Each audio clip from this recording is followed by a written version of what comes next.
running the play breaks and helping with so many other things. So maybe you guys can meet one day and have a discussion when the pandemic situation allows. And yeah, so Jourdan is here because of the work he's doing that got recognized by the WEF. And he's sharing with us a presentation that I can see now. It's like what I wish I knew when I was 17 years old, which is fantastic. So very, very good topic. I'll give you the floor to present it, and we have questions stars end. So thanks again for joining us. You're welcome, Marcelo. Can I see everybody's faces? I just want to see how people look like. Yeah, because they're minors and it's being live streamed, so many of them are not comfortable. I see. Okay, no worries. Are they parents as well? Some, but only those who are volunteering. This is really for teenagers, and of course parents are welcome to be in the room while they're watching, and if they're volunteering to help, yeah, some of them are parents. Okay, cool. Well, this is also just a pilot for you guys. I mean, I'm gonna try to share a little bit of mine. It's gonna be a short presentation.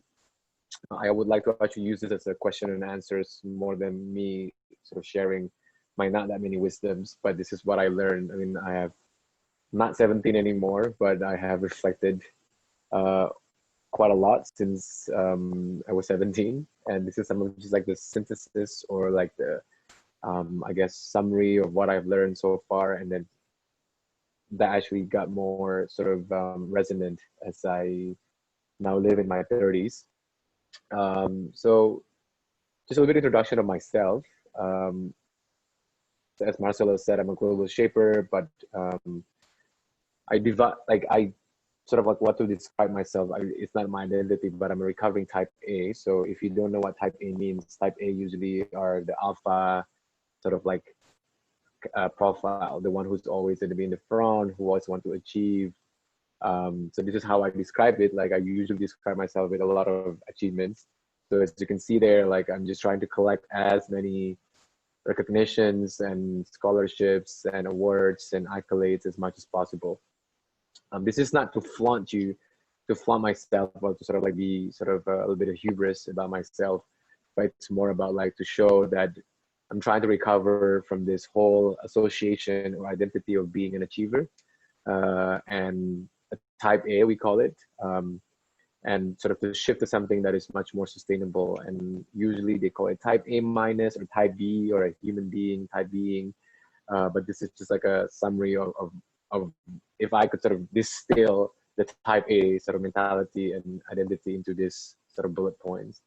So when I was in high school, I was a very ambitious student, like one of the best students, always like wanting to achieve this, achieve that. I was also valedictorian, and then I did a lot of debating, and then I got scholarship study in the US. That's how I ended up studying at Wesleyan University as a Freeman Scholar. And then in there, I was a student activist and leader.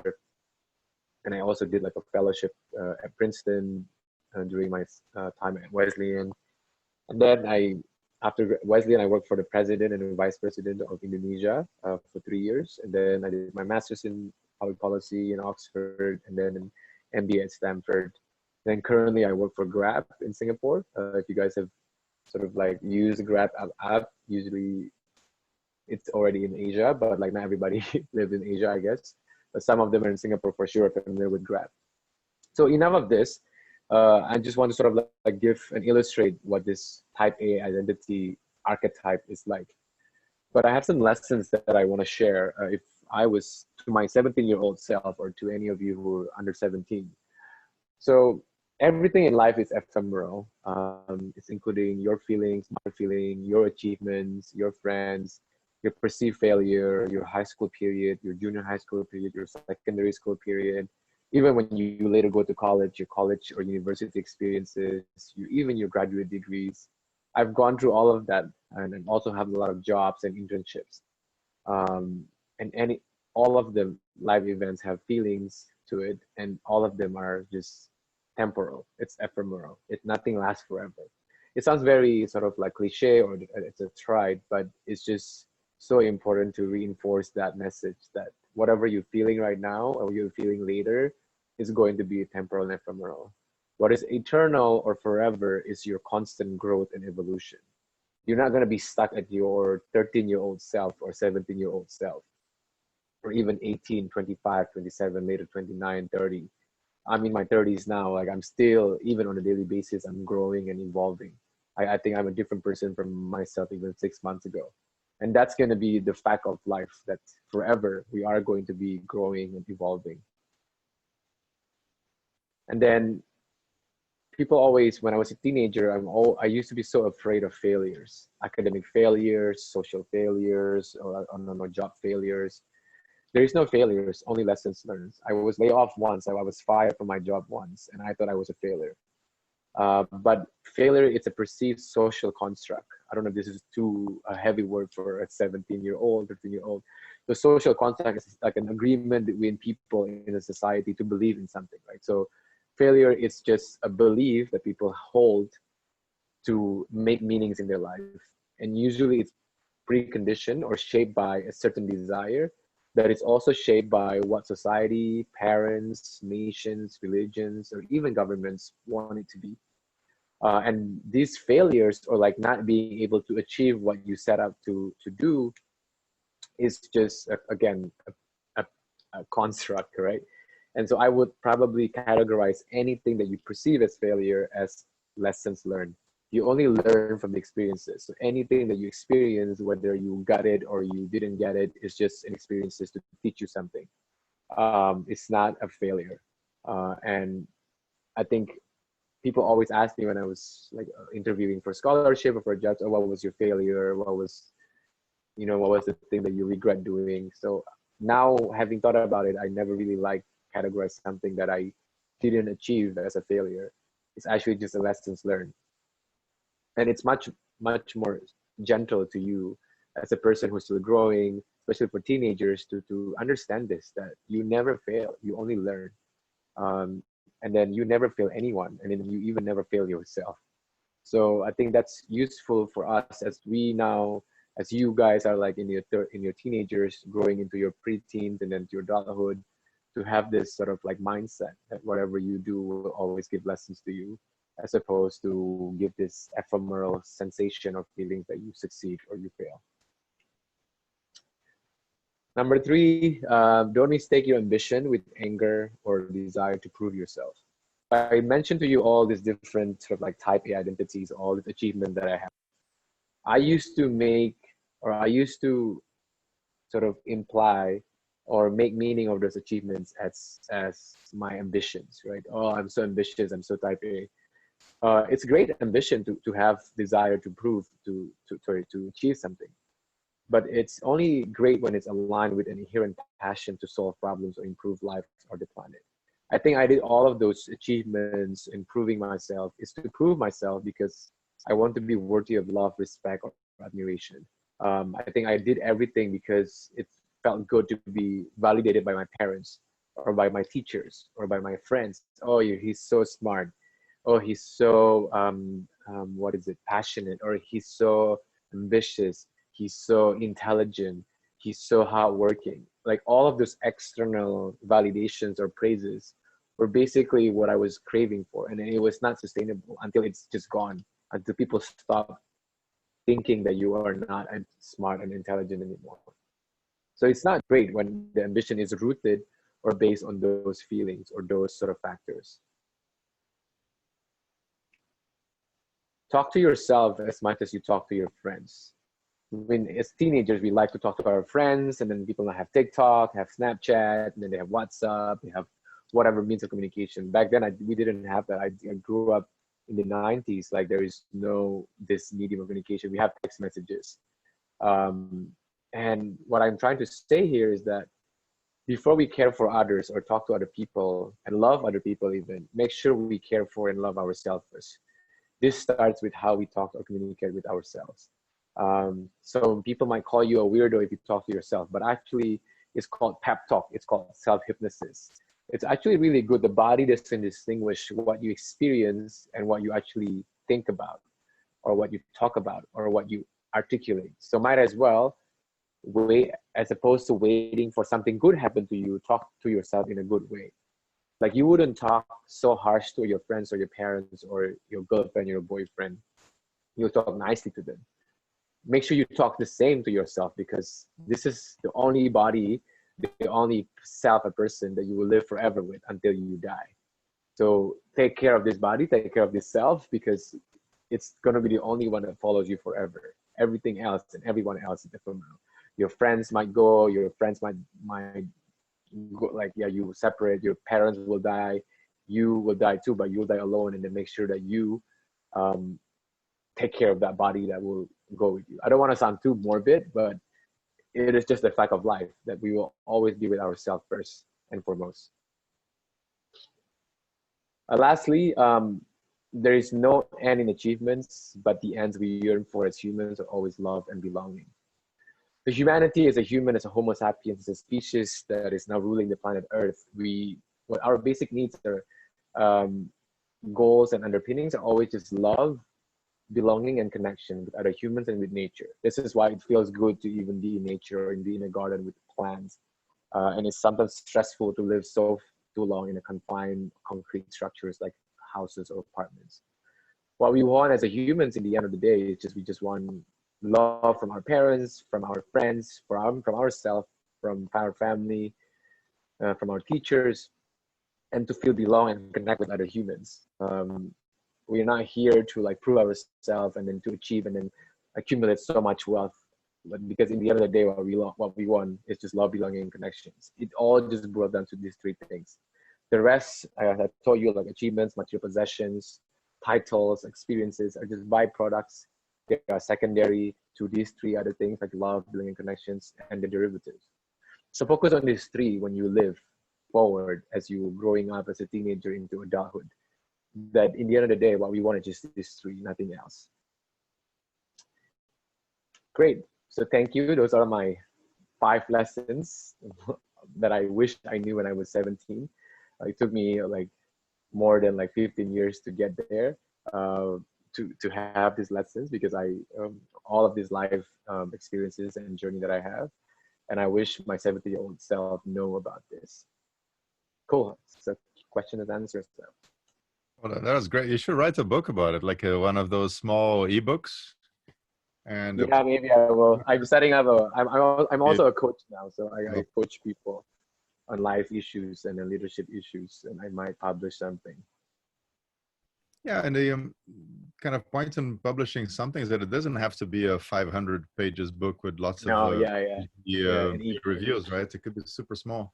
And one of the things we try to stimulate here is to get the teenagers to publish their own books, because there's so many editors now that are allowed to do this. You can get an ISBN, not for free, but it's definitely not expensive, and the parents can support them. And these kind of small life lessons, I mean, especially in a place like Singapore where the pressure is so intense, and you're blessed and cursed, as in you're in a system that filters people through pressure, and you could take the pressure, and you just kind of gave up on doing many things at that age, I'm assuming, right? To show to the others that, yeah, no, you can give me more pressure or give you more, but you know what? The pressure never ends. The more you do, the more pressure would increase, and it's say, yeah, but you only have 3 PhDs. How come you don't have 4 PhDs? And at some point in time, you need to just look back and you're like, no, is this where I want it all to land, not to end, right? So you get to a stage of understanding when you have the perspective of hindsight, just look back at your life and go like, wow, was this a life well lived?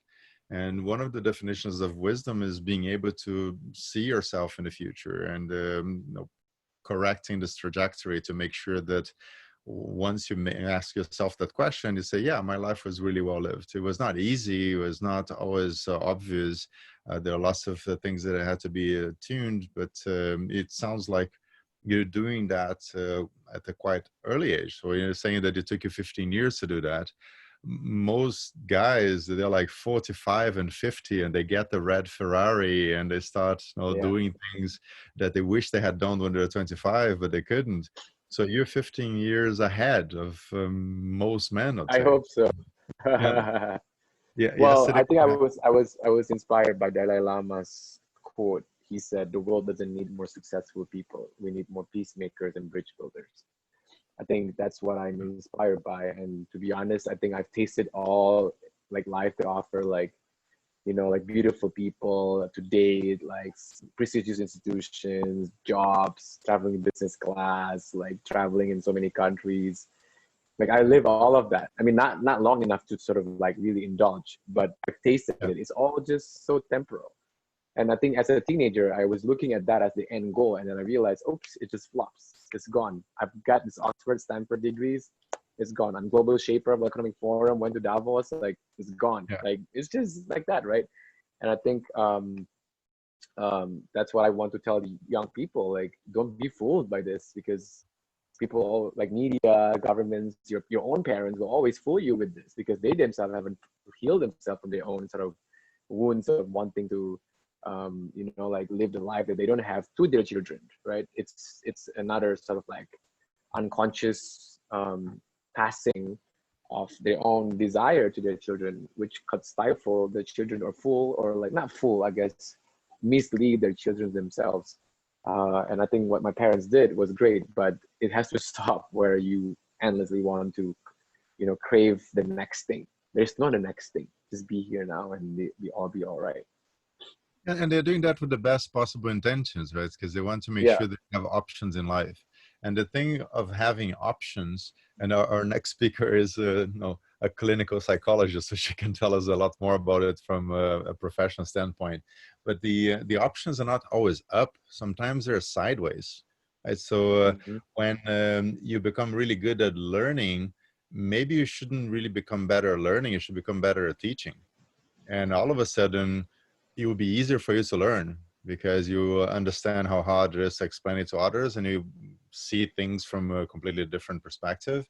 And sometimes it just means making a parallel move. And if you're passionate about medicine, try to study software development, and all of a sudden you could have a project doing software development for a medical company, and you're bridging two worlds, right? We need more bridges also from a skills perspective, because Mm. we have to keep in mind that the education system was created to be easy to grasp, right? If you, in most countries, and I'm from Brazil, so that's definitely one of the countries, you want to have a guaranteed successful career, blah, blah. You are a doctor, a lawyer, or an engineer. Like, Yeah. The done same one thing of in those Indonesia. three, you kind of fine. If you want to be kind of a conceptual artist, covering swimming pools with rubber ducks, sure. If you're a lawyer, a doctor, an engineer, you can do that as well. And in some countries, not even. As in some countries, they go like rubber ducks in a pool. Nope, that's not going to happen. And I think we need more rubber ducks on the pool. So we need to have more people thinking laterally. And the position you have right now, what you're doing is great, because you're still super young. You have the connections to the shapers and the WEF and Davos and everything else. And what you're doing today, and we're most grateful for that, is teaching the younger generation. So this video is going to YouTube, and we'll promote it heavily. Totally relevant. So thanks so much for sharing. I'd like to check if anyone wants to ask questions, because our next speaker is already here. And Jourdan, you're most welcome to say, and it will be great to have you in the next session as well. Sure. Any I'll questions, stay guys? for like 5 more minutes. Yeah, that's cool. If So, anyone want to ask questions, feel free.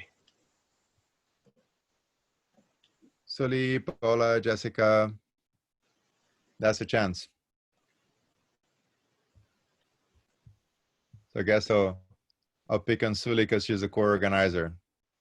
You there, Sully? Yes, I'm here. So give us a question. Give us your best one. Don't you think that sometimes people will tell you this is my life lesson that I've learned from when I was 16, but then they will still end up doing it. So how do you think like we can not do that? Like when other people tell you not to do something, and like tell you what their life lessons are, how do you think we can prevent it? Because sometimes people still end up doing it. End up doing the lessons that they have done? No. Like the opposite, like what they're told not to do. I see. Well, people also learns from experiences, right? So like you will not learn it until you experience it yourself. Like people always ask me the questions, like you could say that because you've done it. It's true. Like without those lessons, I would not know. I can talk here to you about it. So I think what I think Marcelo is doing now with this accelerator is just like telling you the truth in the very early. So at least it's seated in the back of your head that, you know, that could be the actual, I guess, relative truth that it's gonna be affecting me, but I choose not to follow it. And I could have the same exact sort of discovery of the truth that this person tells, or the opposite. So maybe like you could also take this my lessons with a grain of salt. Maybe you really want to achieve until you're just so tired and then say, okay, I'm done. And I think Jourdan was right. But you cannot have that conclusion until you've done it, right? So I think there is maybe another lesson that I want to add is to be gentle with yourself. Just follow your heart. I think what the education system fails today is to teach children on how to navigate their own internal state as opposed to external states. We learn about economic crisis, revolutions, biological, diseases, but we never learn about ourselves, our own state of emotions. And then also intelligence is beyond the cognitive. It's also the heart, there's also gut, there's the body. And we never learn these things. And these are the things that are actually much more relevant to us on a daily basis and are actually much more useful in life as functioning adults, as functioning citizens or human, right? But we always train to learn about the outside world as opposed to the inside world. And sometimes it takes me a lot of different life experiences and lessons to understand this exactly what I just told you. So maybe you definitely do not want to follow me and then you just discover your own lessons, or you can follow me and then like trust that it is true, right? So you have the choices, as Marcelo said. I think this platform is giving you that choices to have. Yeah, I mean, one of my favorite words is optionality, right? So having as many good options as possible at the lowest possible cost.